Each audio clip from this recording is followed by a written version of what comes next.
Productivity বাড়ানোর 4টা tips আজকে আমি আপনাদেরকে বলবো। এই 4টা টিপস আপনি যদি আপনার কর্মক্ষেত্রে ব্যবহার করেন, ডেফিনেটলি আপনার প্রোডাক্টিভিটি বেড়ে যাবে। নাম্বার 1, কোনো কাজ যখন আপনাকে দেওয়া হবে, মানে আপনাকে কোনো কাজে যখন এনগেজ করা হবে, সে কাজটা নতুন হোক বা পুরনো হোক, প্যানিকড হওয়া যাবে না, স্ট্রেস ফিল করা যাবে না। আপনি যখন স্ট্রেস ফিল করবেন তখনই কিন্তু আপনার প্রোডাক্টিভিটি কমতে থাকবে।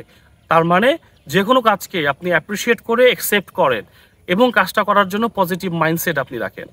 সেকেন্ড টিপস, কোনো কাজ শুরু করার আগেই পরিকল্পনা করেন এবং এটাও চিন্তা করেন যে ওই কাজটা কমপ্লিট করার জন্য আপনি কী ধরনের টুলস, টেকনিক বা স্ট্র্যাটেজি ব্যবহার করবেন। কোনো কাজ শুরু করার আগে আপনি নিজেকে একটু ধার করে নেন। ধার মানে তো বুঝেছেন, শার্পেন করা, নিজেকে শার্পেন করা। কোনো কাজ পাওয়ার সাথে সাথে জাম্প না দেওয়া, কাজটা বোঝার চেষ্টা করা, আপনার সিনিয়র বা যে কাজটি দিয়েছে সে আসলে কি চাচ্ছে, কি কোয়ালিটি এনশিওর করতে যাচ্ছে সেটি বুঝে দেন কাজটা শুরু করা। নাম্বার 3, যখন আপনি কোনো কাজ করবেন তখন কোনোভাবেই যাতে আপনি ডিস্ট্রাক্টেড না হন, আপনি যদি খুব মনোযোগ সহকারে ফোকাস দিয়ে আপনি যদি কাজটা করতে পারেন, সেই জন্য একটা চমৎকার পরিবেশ তৈরি করবেন, যেই পরিবেশে আপনি কনসেন্ট্রেটেডলি আপনার কাজটা করতে পারবেন।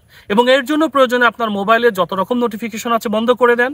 আপনি আপনার কলিগদেরকে বলে রাখেন যে একটা সার্টেন টাইম তারা যাতে আপনাকে কোনো রকম ডিস্টার্ব না করে, এবং নির্দিষ্ট সময় পরে প্রয়োজনে আপনি আপনার কলিগের কাছে ফিরে যান যে এখন কারোর কোনো কমিউনিকেশন বা কোনো কোঅপারেশনের প্রয়োজন আছে কিনা। বাট যতক্ষণ আপনি কাজটি করবেন ততক্ষণ জিরো ডিস্ট্রাকশন। নাম্বার 4, কোনো কাজ করার আগে অবশ্যই দেখে নেবেন কাজটা কি ইম্পর্টেন্ট, কাজটা কি আর্জেন্ট কিনা।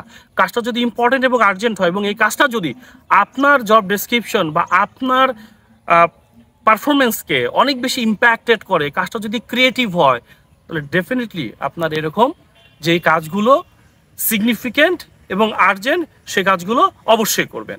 আমার বিশ্বাস আপনারা যদি আমি আবারও বলছি 4টা টিপস আপনি যদি খেয়াল করেন এবং মেনে যদি কাজ করেন, ডেফিনেটলি আপনার প্রোডাক্টিভিটি বাড়বে। থ্যাংক ইউ এই ভিডিওটি দেখার জন্য।